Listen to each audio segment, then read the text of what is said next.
So folks, today is the day, and at some point before the end of the day, Donald Trump is likely to become the third president in the history of the United States to actually be impeached by the House of Representatives. But yesterday, right, we got to talk about what happened yesterday. The letter that is going to go down in history as just further proof that Donald Trump is clearly not mentally fit to ever be president of the United States. So in this letter that Donald Trump sent to Nancy Pelosi, where he warned her that she cannot go forward with impeachment, although she can absolutely go forward with impeachment, he told the Democrats, specifically Pelosi, this impeachment represents an unprecedented and unconstitutional abuse of power by Democrat lawmakers, unequaled in nearly 2.5 centuries of American legislative history. Unprecedented. Unless, of course, you look back, 22, 23 years to Bill Clinton, where Republicans spent years trying to find any kind of dirt they could on him in order to impeach him. That's how that whole thing started, folks. They had been investigating Bill Clinton since day one. Whitewater, accusations of assault. All of those things were looked into by Republicans so they could find something, anything, to get this man impeached. And eventually they caught him lying about an affair. And that's why they impeached him. That's how they impeached him, based on that lie about an extramarital affair that had nothing to do with legislation of any kind. That's it. That's where they got him. So Trump's a little wrong about that, but he continues, by proceeding with your invalid impeachment, you are violating your oaths of office, you are breaking your allegiance to the Constitution, and you are declaring open war on American democracy. It is no more legitimate than the executive branch charging members of Congress with crimes for the lawful exercise of legislative power. No, you abused your power. That's pretty much generally accepted at this point. Polls show that people believe that you did that. The evidence shows that you pretty much did that. This is not unconstitutional.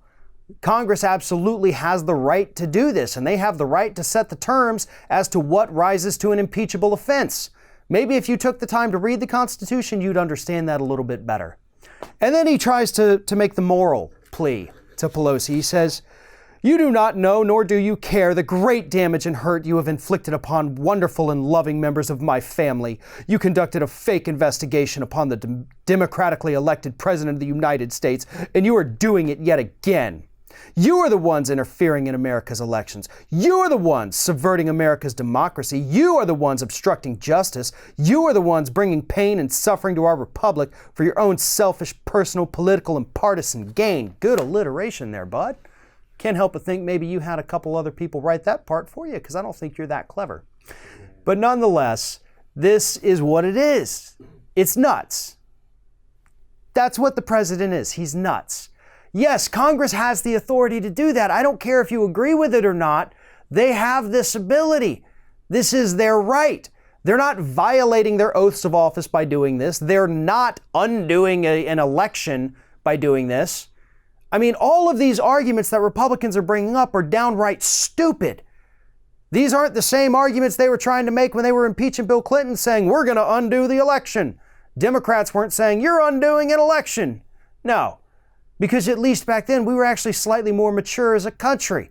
Both political parties were a little bit more mature. But I guess that's gone out the window. Nancy Pelosi responded to the letter, said it's ridiculous. Great response, right?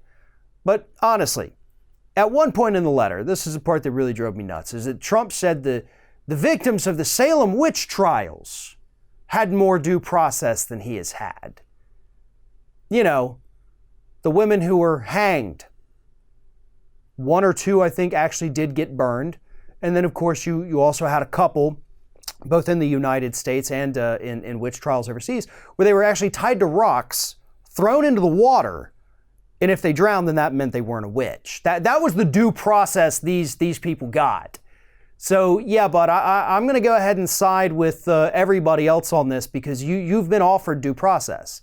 They offered you to come sit in. They've offered to have you testify. If you want to talk about not getting due process, why don't we look over at what Mitch McConnell's about to do in the Senate? No witnesses, no new evidence, quick as possible so we can get him acquitted and move on. That is not due process. But at the end of the day, Trump is scared. And that's what we need to take away from this. The stupid, crazy things he says in the letter, yes, we know he's stupid and crazy. You know, oh, Pelosi said this is ridiculous. Who cares what Pelosi has to say in response to this? The fact of the matter is that Congress did not do anything illegal with this impeachment. It is well within their authority to move forward with it. And it's terrifying Donald Trump because he knows that even though he's going to be acquitted in the Senate, he still is going to be the third person in U.S. history to carry that badge of being impeached. Thanks for watching, everybody. And don't forget, if you like what you see here, like, comment, share, and subscribe to our channel. And now you can also become a member of Ring of Fire and get exclusive early access to certain Ring of Fire videos all throughout the week. Just click on the little join button right below the video.